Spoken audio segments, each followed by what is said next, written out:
É difícil acreditar. Mas esse espaço, conhecido hoje como Praça Generoso Marques, Já foi um banhado mal cheiroso.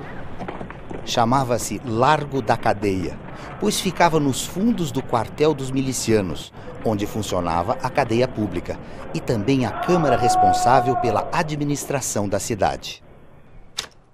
Em 1853, foi criada a província do Paraná.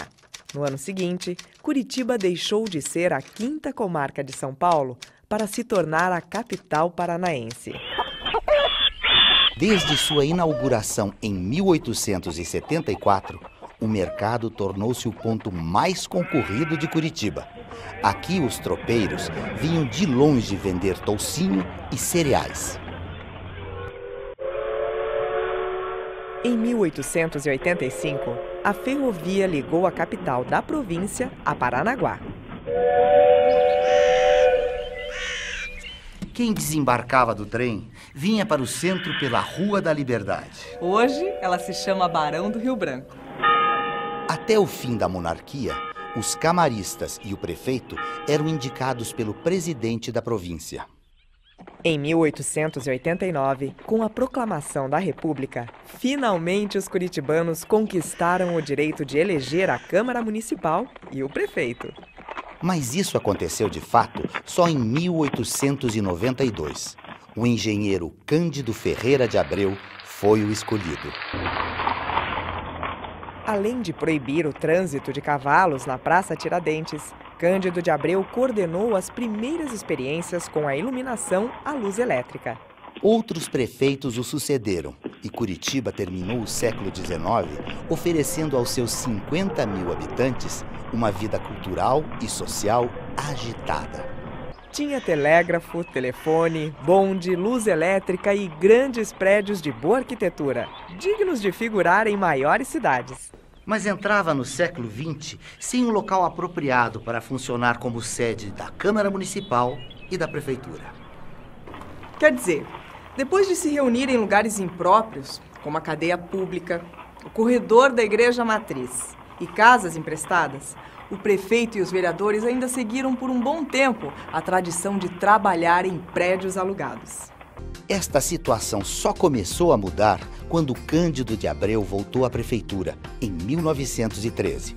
Criou a Comissão de Melhoramentos da capital, desenhou o projeto do Paço Municipal e decidiu construí-lo. Aonde? Aqui mesmo, no Largo da Cadeia, quer dizer, no Largo do Mercado.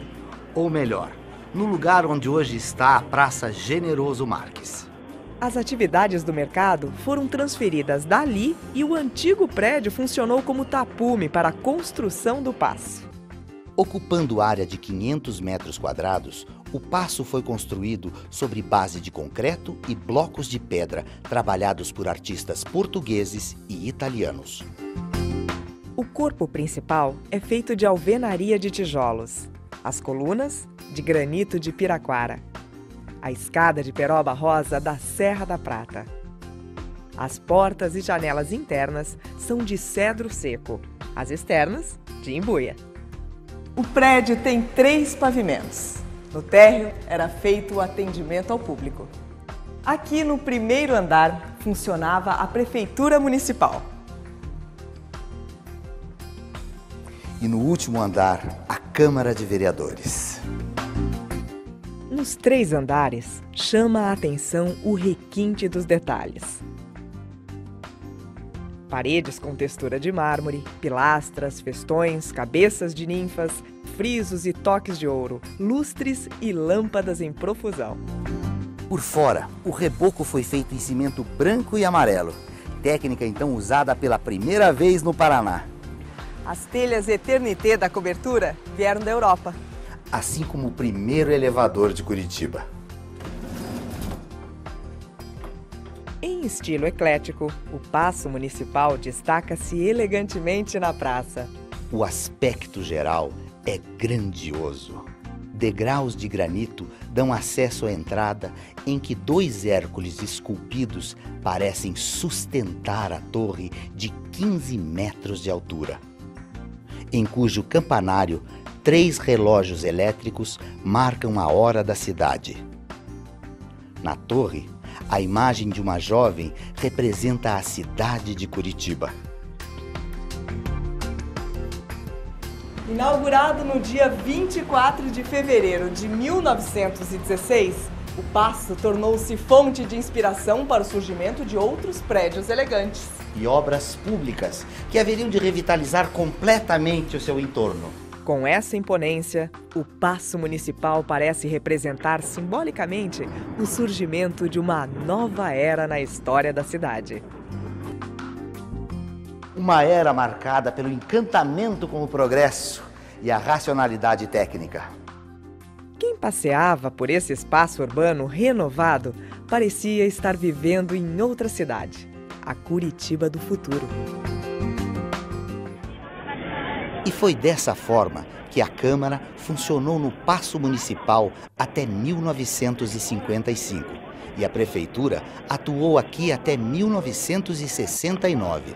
Os debates travados e as decisões tomadas nestas salas responderam a questões tão diversas como o preço dos alimentos, o horário dos bondes, o traçado das ruas, a viabilidade do plano Agache, a localização do mercado, o gabarito dos prédios, o trajeto dos ônibus, o ajardinamento das praças, a automatização dos telefones, a iluminação pública, a instalação do pronto-socorro, a criação do Corpo de Bombeiros, as obras do Centenário do Paraná, a contratação do plano diretor e a lista não tem fim. Depois de passar por toda essa agitação entre 1969 e 1973, o Paço emudeceu. Suas portas ficaram fechadas. Foi quando ele passou por um rápido processo de adaptação para sediar o Museu Paranaense e manteve essa função até 2002. Novamente as portas do Paço Municipal foram fechadas. E o antigo prédio, que por 29 anos abrigou o acervo do museu, ficou entregue à ação do tempo.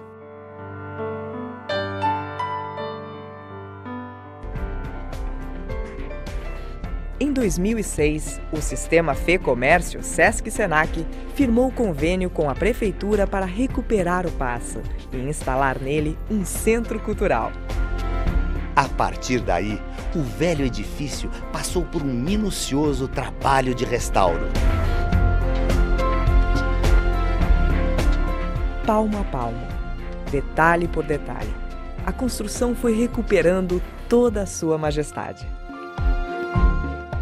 Tombado pelo patrimônio histórico em nível nacional, estadual e municipal, o Paço tem assim reconhecido o seu valor como obra de arquitetura e como palco de acontecimentos que tiveram grande impacto na fisionomia urbana de Curitiba e na vida dos cidadãos.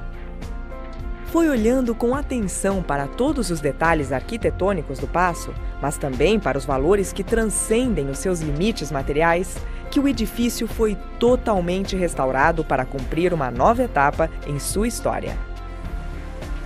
Transformou-se em centro cultural e reabre as portas para a população da cidade, estabelecendo uma dinâmica criativa entre o passado, o presente e o futuro de Curitiba. A nova proposta de ocupação abrange e integra todos os pavimentos do Paço. No térreo, café, programações culturais, exposições, livraria, salão de leitura. No primeiro andar, salão de apresentações, laboratórios digitais e de artes eletrônicas. No segundo andar, espaço multiuso, sala de atos e reuniões. No terceiro, ateliê, estúdio. No conjunto, é o Paço que renasce.